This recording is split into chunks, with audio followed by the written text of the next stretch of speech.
The Cathar Belt lived up to its reputation, a chaotic jumble of rock, ice, and metallic debris stretching across the uncharted marches like a glittering, treacherous serpent. For 3 long standard months, it had been the hunting ground and potential graveyard for the Dusty Mote and its 3-person crew. Captain Kalen Vance stared at the main view screen, the swirling dust clouds and tumbling asteroids reflecting in his tired eyes. The readouts on his console offered little comfort. Fuel levels were creeping towards critical.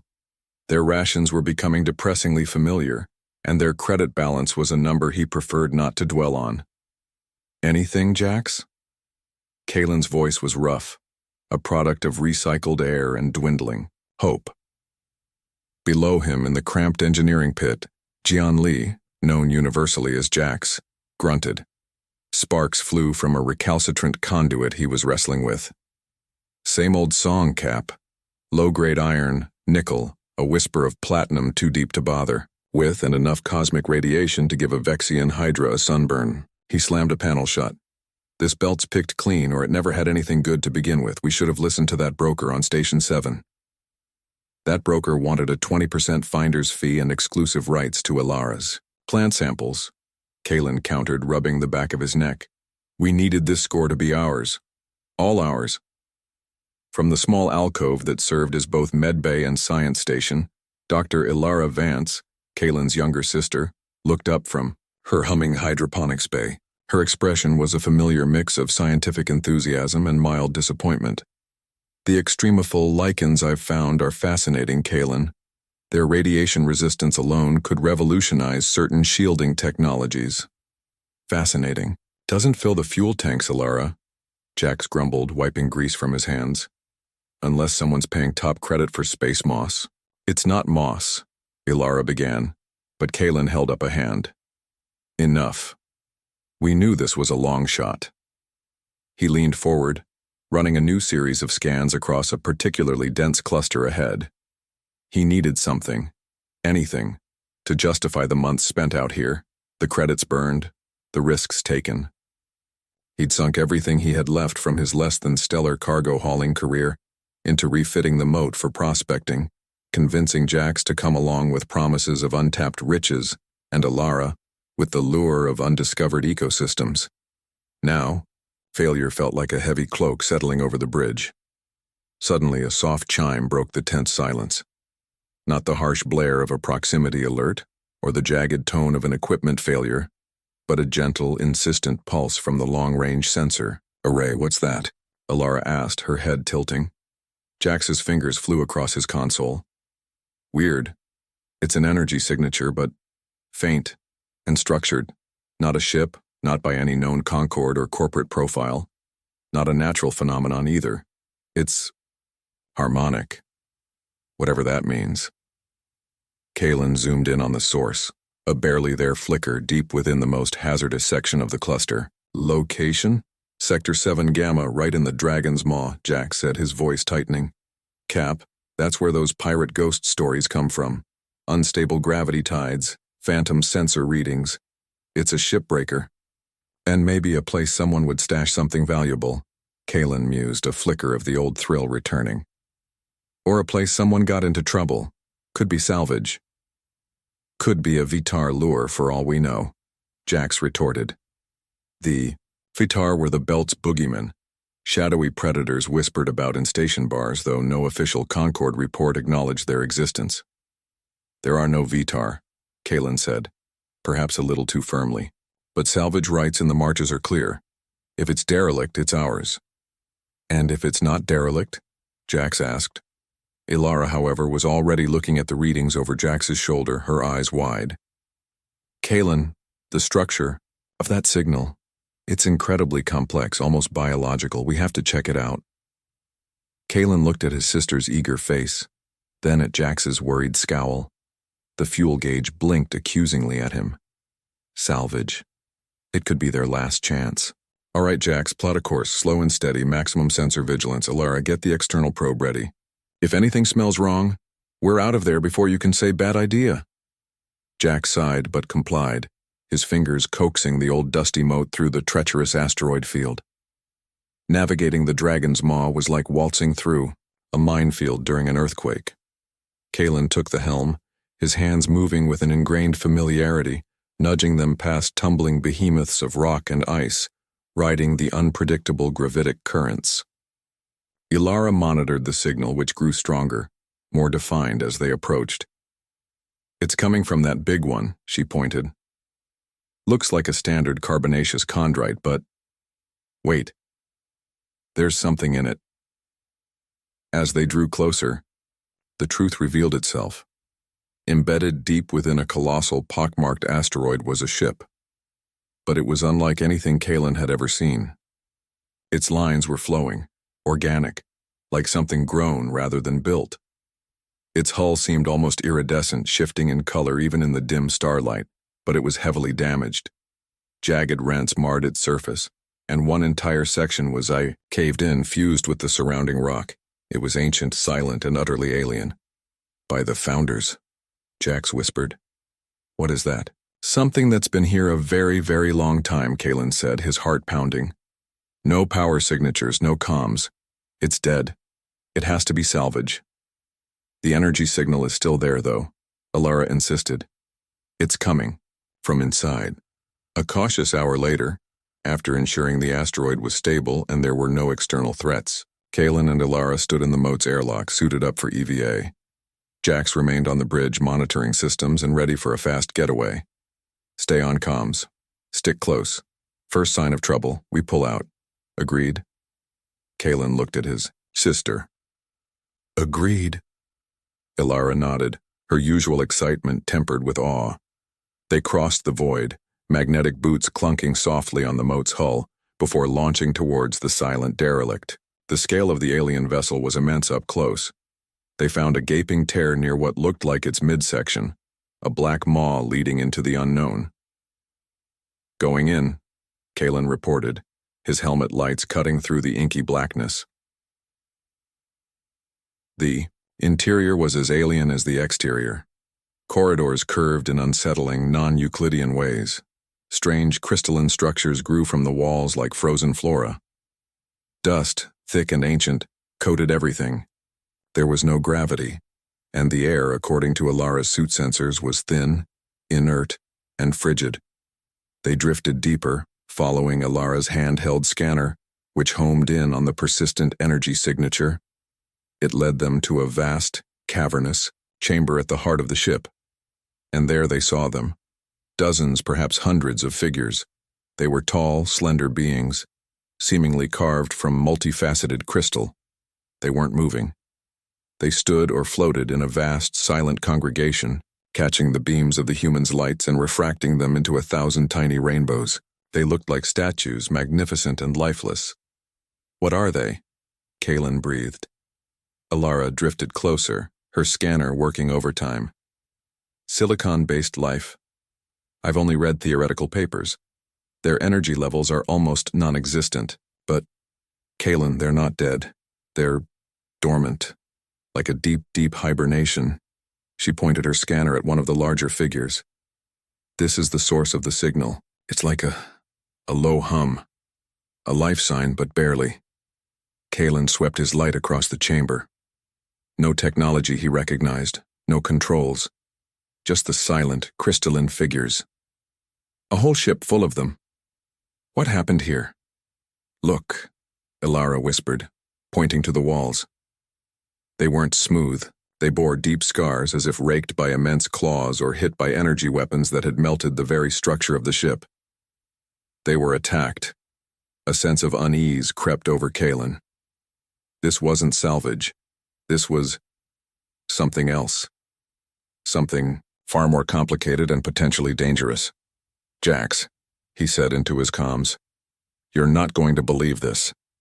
Before Jax could reply, Ilara, trying to get a clearer reading, adjusted the frequency on her scanner.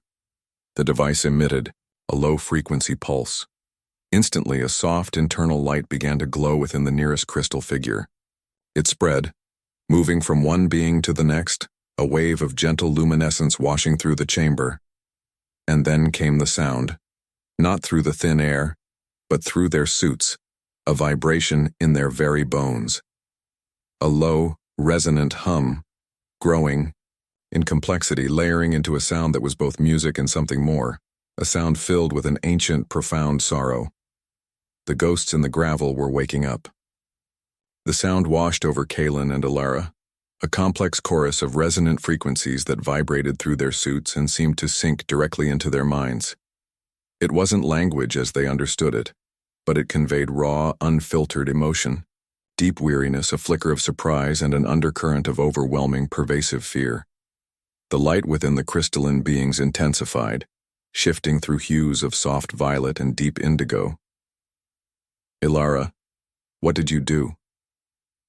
Kaelin's voice was sharp, his hand instinctively reaching for the emergency cutter on his belt. I don't know, Alara stammered, her eyes wide behind her visor, her scanner held out like a warding talisman.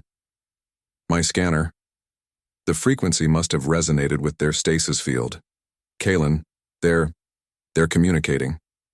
She focused on her scanner, adjusting settings, trying to parse the overwhelming input. It's incredible. Their biological structure is their communication system. They generate and perceive resonant frequencies. They're asking who we are, why we're here. Before Kaelin could formulate a response, Jax's voice crackled urgently in their helmets. Cap, Alara, you need to hear this. Long-range sensors. Just went nuts. I've got a vessel, inbound, fast. And Cap, its drive signature is, well, it isn't there. It's like it's punching holes in space and just appearing closer. No known drive works like that. And it's emitting jamming frequencies. Heavy stuff.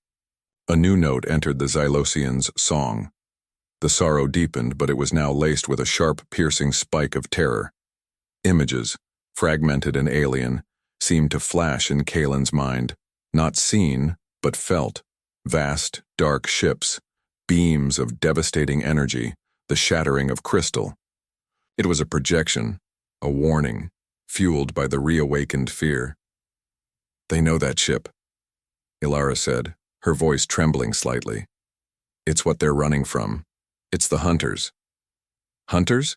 Kaelin demanded. Jax, how close? Too close, Jax snapped. Back. 5 minutes to engagement range, maybe less the way it's moving, its profile. It's all angles and weapons. Pure predator. This isn't Conquered, and it sure as hell isn't pirates. Cap, we need to go. Now. The Xylosian's resonance shifted again. The fear remained, but now there was a desperate plea woven into it, a plea directed squarely at the two small, soft-skinned beings who had stumbled into their long sleep. Help us. Protect us. Kaelin felt trapped. His instincts screamed at him to run, to get back to the moat and push its rusty engines until they glowed. This was way beyond salvage. This was galactic-level trouble. The kind small-time prospectors ended up as footnotes in, if they were lucky. He looked at the Xylosians, these strange, beautiful, and utterly vulnerable beings, awakened by their intrusion. He saw the scars on the walls, felt the terror in their song. Then he looked at Alara. Her face was a mask of conflict, scientific awe warring with stark fear, but underneath it all, a fierce, undeniable compassion. She wouldn't be able to live with herself if they left these beings to die. And Kaelin, much as he tried to deny it, knew he couldn't either. His pragmatic shell, built up over years of hard knocks and disappointments, was cracking. Jax, Kaelin said, his voice firm, the decision made in that heartbeat. Prep for emergency departure, but we're not going alone. Can the moat's cargo bay handle guests? There was a stunned silence from the bridge. Guests? Cap, are you insane? These things? We don't know what they are. And that hunter ship, they're refugees, Jax. And that hunter ship is coming for them. We woke them up. We brought this down on them. We can't just leave them. How are we even going to move them? Jax demanded, his voice bordering on panicked. I don't know, Kaelin admitted. He turned to the Xylosians. He didn't know how to speak their language, but he projected his intent as strongly as he could. Come with us. We offer safety. We offer escape. He gestured towards the exit, towards where the moat was docked. The lead Xylosian, the one Ilara had first scanned, pulsed a soft golden light. A wave of understanding mixed with hesitant trust flowed back. It spoke to the others, and slowly, incredibly, the crystalline figures began to move. They didn't walk. They flowed, gliding a few centimeters above the deck. Their movements, silent and graceful. "They're coming," Ilara breathed. "They understand. Jax, get the main cargo bay door open and cycle the inner lock. We're bringing them aboard. Ilara, help me guide them. Move." The trip back to the moat was a frantic, surreal procession. Kaelin and Ilara herded the silent, gliding Xylosians through the a-functional corridors of their ancient ship and across the void. The hunter ship loomed larger on Jax's reluctant updates, a menacing silhouette against the starfield. They streamed into the moat's cavernous, grease-stained cargo bay, a space usually filled with ore containers and mining equipment.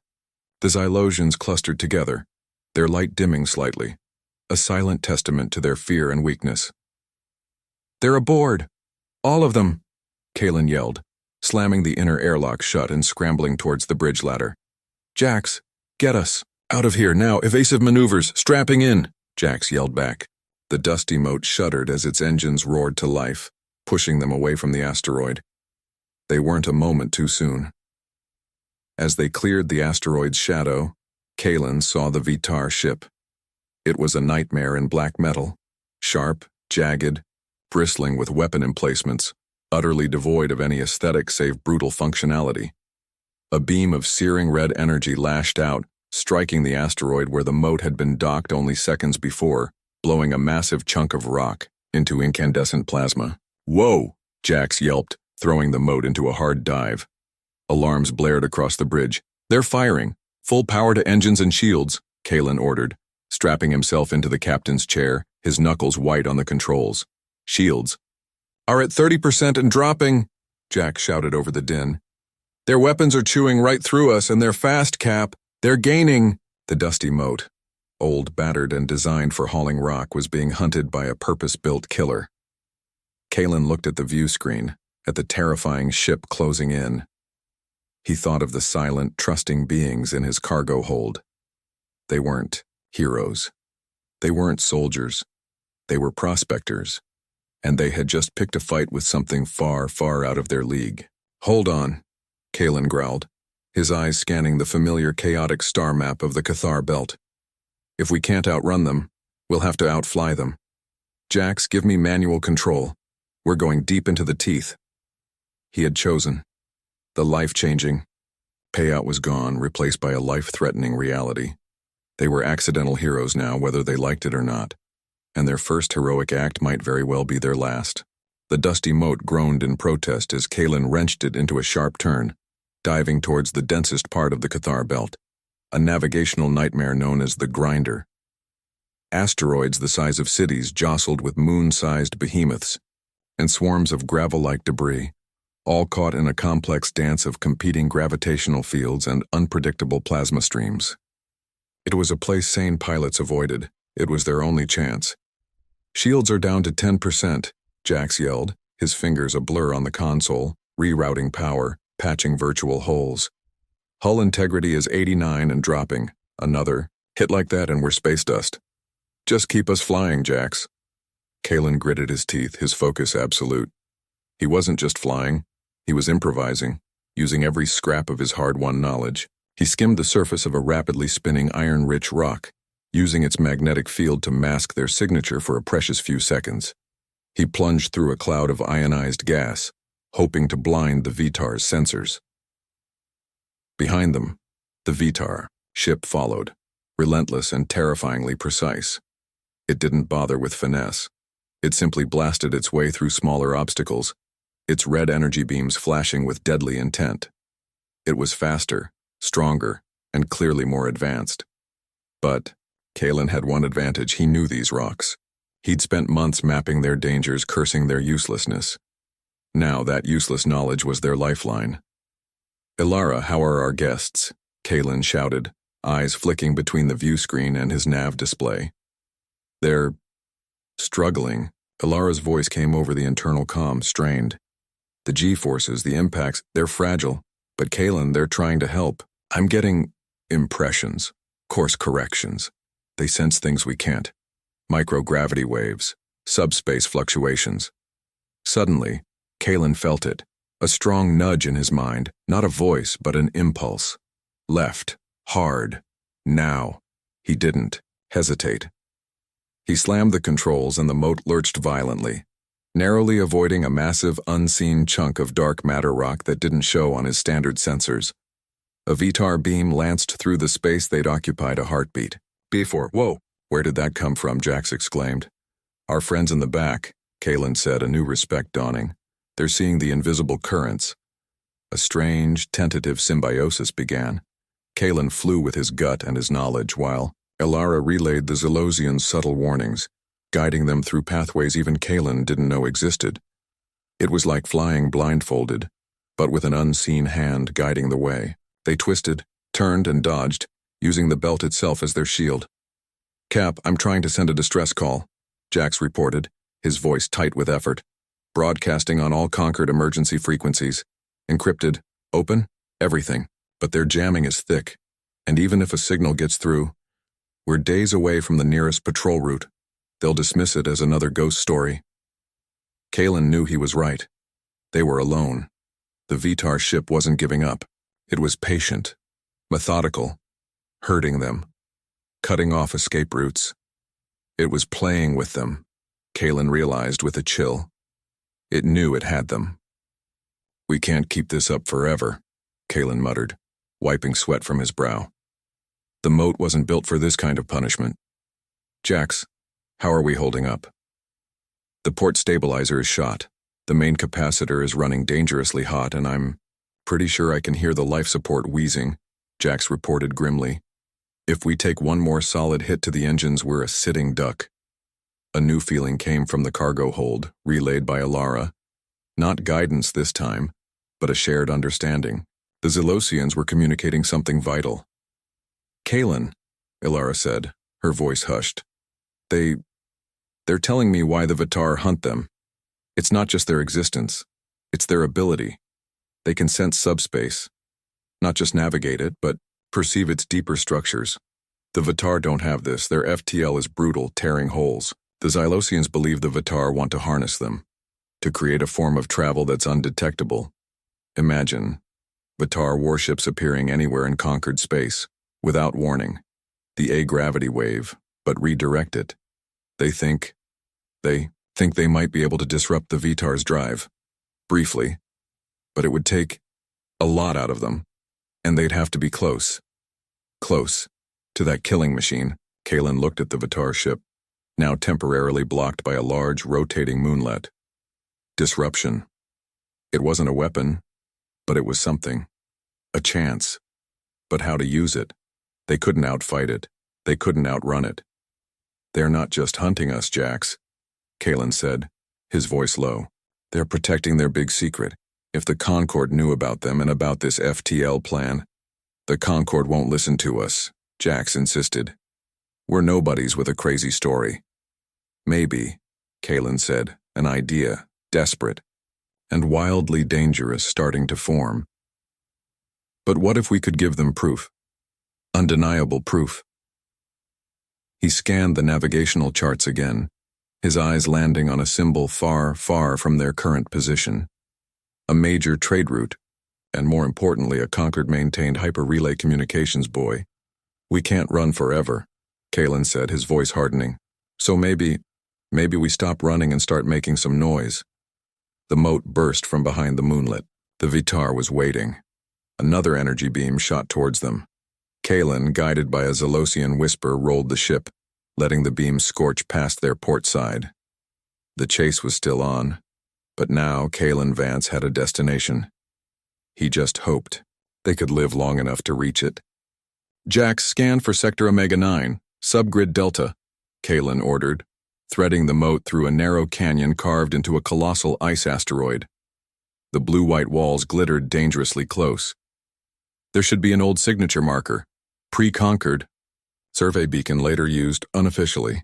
Jax's fingers danced, pulling up ancient charts layered over modern ones. Omega-9 Delta. Got it. Old pirate listening post? Cap, you sure about this? Those places are usually booby-trapped or collapsed.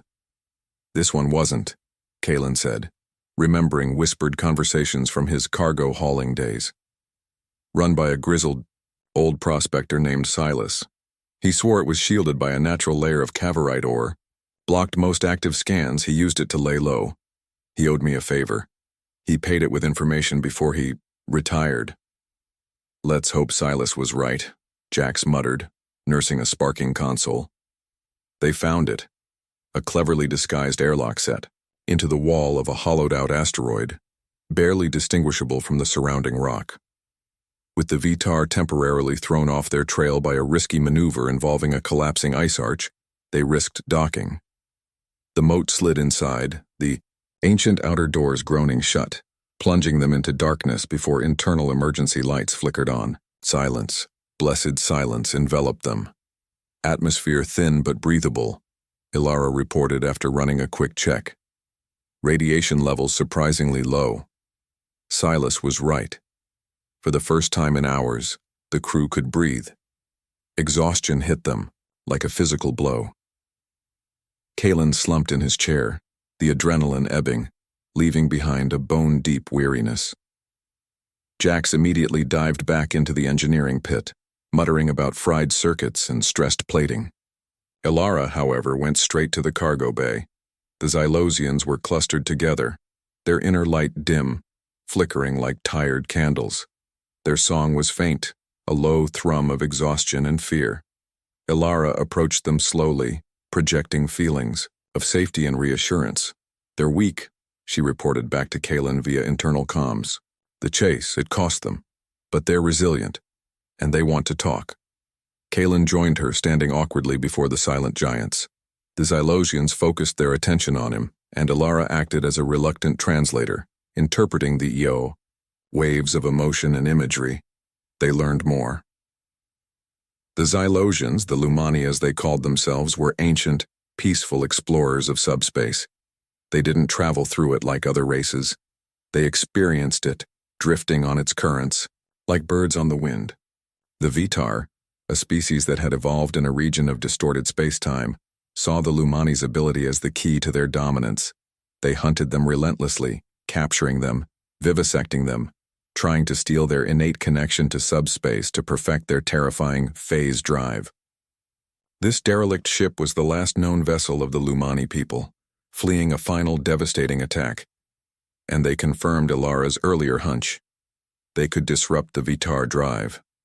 By focusing their resonance, they could create a subspace dead zone, a temporary localized bubble where the VTAR's phase drive would falter, forcing them back into normal space, vulnerable and detectable, but it required immense concentration, proximity, and a significant expenditure of their life energy. Doing it once had weakened them. Doing it again could kill some of them. But they're willing, Ilara said, her voice thick with emotion. They see it as their only chance, not just for themselves but to stop the VTAR from unleashing this on others. Kalen felt the weight of their sacrifice, their desperate hope. It solidified his own resolve. Running wasn't enough. Hiding wasn't enough. They had to expose the threat. The comms buoy, Kalen said, turning back to the bridge. Jax, can we make it? And can we rig the mote's transmitter to handle whatever the Lumani can throw at it? Jax emerged from the pit, wiping grime from his face. Make it? Maybe. It's 100 parsec dash through patrolled but wide open space.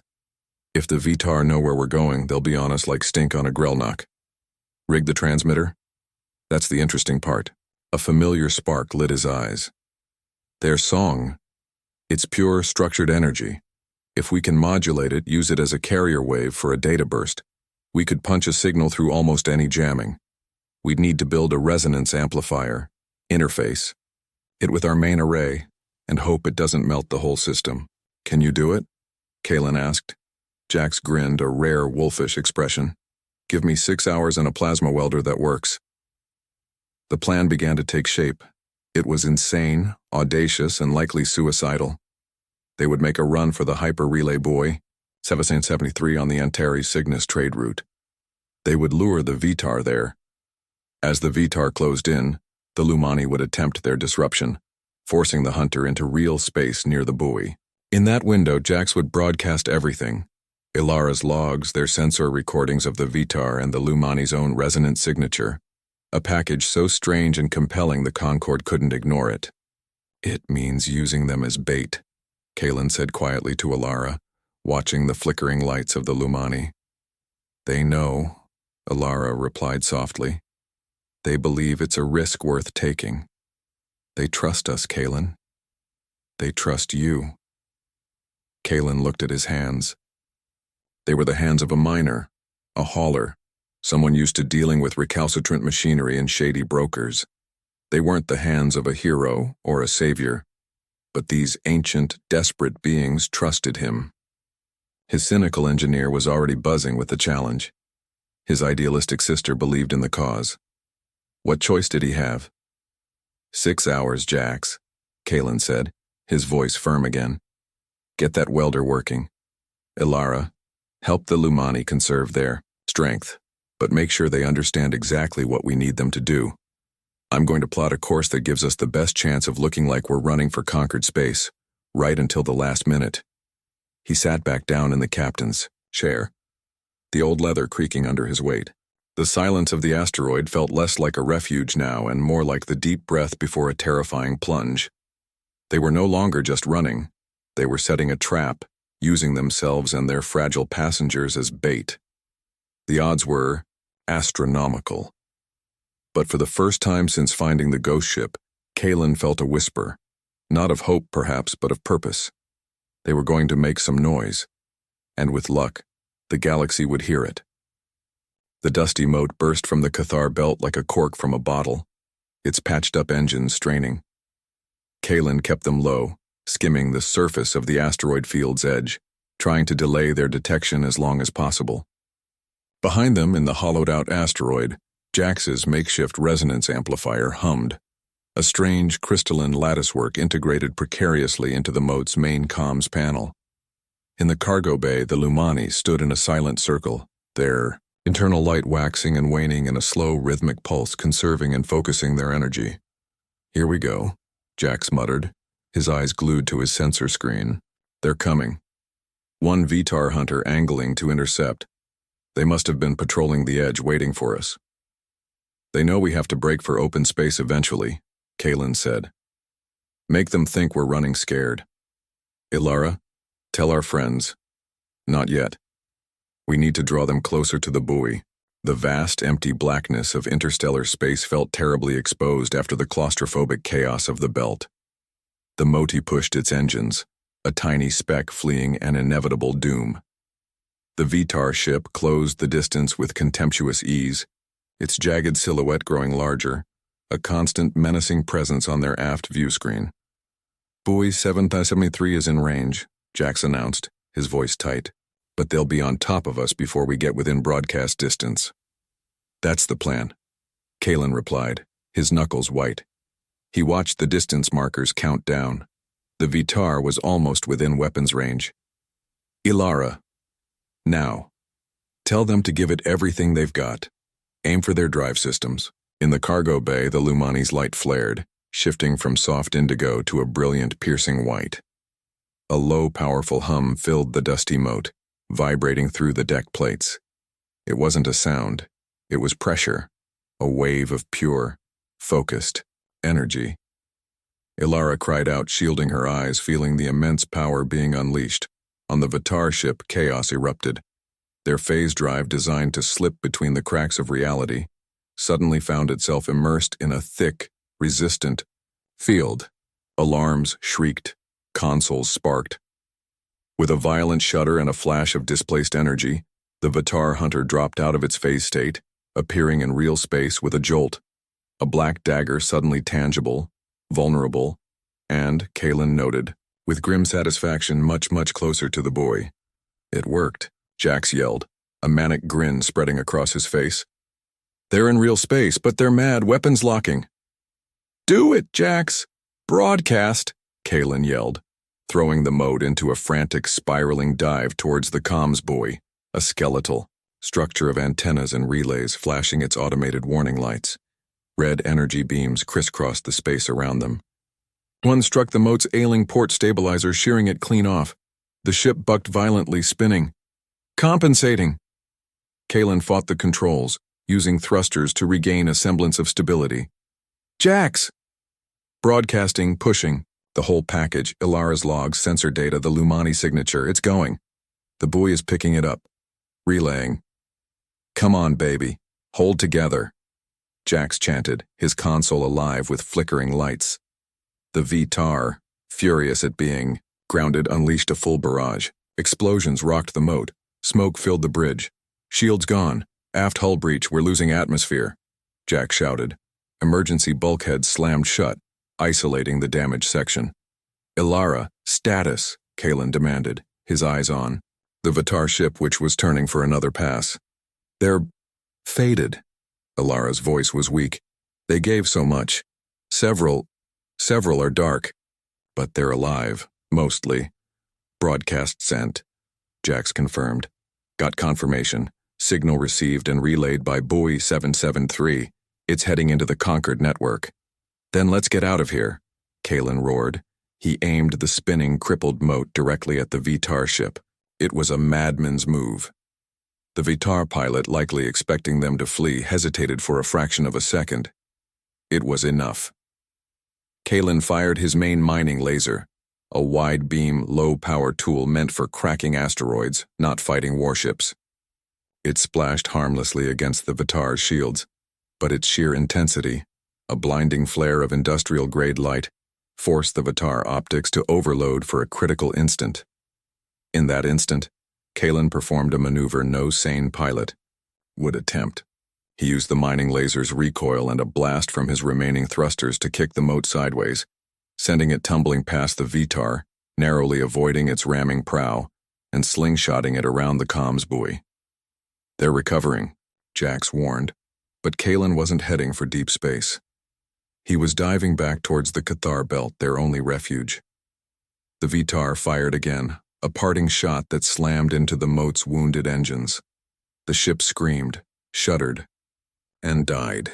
They were adrift, powerless, tumbling end over end. On the view screen, the VTAR ship loomed, turning, its weapons glowing, ready for the final kill. Kalen closed his eyes. They'd done it. They'd sent the message. But it had cost them everything. And then Jax let out a strangled gasp. Cap, look. Kalen opened his eyes. Beyond the VTAR ship, space itself seemed to be ripping open. Not the brutal tears of the VTAR drive, but clean, sharp fractures. And from them emerged a sight Kalen never thought he'd see. The sleek gray and white forms of conquered battlecruisers. Half a dozen of them, bristling with their own weapons, appearing with stunning speed. Their arrival wasn't a coincidence, it was a response. The VTAR ship froze. It recognized overwhelming force when it saw it. It fired one last defiant shot, not at the mote but at the comms buoy, shattering it into a million pieces. Then, with a flicker that Kalen now recognized as its phase drive re-engaging, it simply vanished. Silence descended, broken only by the mote's groaning hull and the soft hiss of emergency oxygen. On the view screen, the conquered fleet hung in space, a symbol of authority and, for once, timely rescue. A bright light detached from the lead cruiser, heading towards them, a shuttle. Well, Jax breathed, slumping back in his chair amidst the smoke and sparks. That actually worked. I think I need a drink, or possibly a new pair of trousers. Kalen leaned back, a wave of sheer, unadulterated relief washing over him. He looked at Ilara, who was giving him a shaky, tear-streaked smile. They had done it. The broadcast gambit had paid off. They had survived. They were accidental heroes, battered and broken, but alive. The galaxy now knew about the Lumani and the VTAR, and nothing, Kalen suspected, would ever be the same again. The gleaming white interior of the conquered cruiser Vigilant was a jarring contrast to the Dusty Mote's familiar grime. Kalen, Jax, and Ilara found themselves in a sterile briefing room, sipping lukewarm nutrient paste and trying to process the whirlwind of the past few hours. Outside, medics and engineers swarmed over their battered ship, while xenolinguists and diplomats carefully approached the Lumani, who had been transferred to a specially prepared low-gravity biocontainment bay. They had been rescued, but it felt more like being taken into custody. They faced a panel of stern-faced Concord officials, led by a tall, severe-looking Zetarian named High Proctor Vorlag. His multifaceted eyes seemed to see right through Kalen's weary justifications. "Captain," Vance, Vorlag began, his voice a low thrum, "your unauthorized actions in the uncharted marches, your engagement with an unknown hostile entity, and your triggering of a sector-wide emergency broadcast. These are serious matters. Your ship is barely space-worthy. You violated multiple navigational protocols, and you brought an unknown, undocumented species into conquered territory." Jack snorted. "Undocumented? They were about to become extinct, and that unknown hostile was a Vitar warship, just like we broadcast. Did you miss that part?" Vorlag fixed his gaze on Jack's. "Engineer Lee, your data packet, while compelling, is unprecedented. The existence of the Vitar, their phase drive technology, the Lumani, these claims require rigorous verification. Until such time, you remain under inquiry." "Inquiry? We just handed you proof of a threat that could bypass all your defenses, and we saved the last survivors of an ancient race," Ilara protested, her idealism clashing with the wall of bureaucracy. "Shouldn't you be thanking us?" A younger human officer beside Vorlag cleared his throat. "Dr. Vance, your intentions, while perhaps noble, were reckless. You destabilized the region and forced our hand. However," he added, glancing at Vorlag, "preliminary sensor logs from the Vigilant do corroborate the presence of a non-conquered vessel matching your description, and the energy signature of the Lumani is unlike anything on record. Your broadcast did trigger an immediate high-level alert. You may have, inadvertently, done the Conquered a significant service." "Inadvertently," Kalen repeated, a wry smile touching his lips. "That sounds about right. We weren't looking for trouble, Proctor. We were looking for ore. Trouble found us." The debriefing lasted for hours. They recounted everything, from the discovery of the derelict to the final desperate broadcast. The officials listened, their expressions ranging from skepticism to grudging respect. As the data poured in from the Vigilant's own sensors, from long-range listening posts picking up the echoes of the Vitar's retreat, and from Ilara's careful documentation, the tide began to turn. By the time they were finally dismissed, exhausted, to assigned quarters, the atmosphere had changed. They weren't quite heroes, not yet, but they weren't just suspects anymore.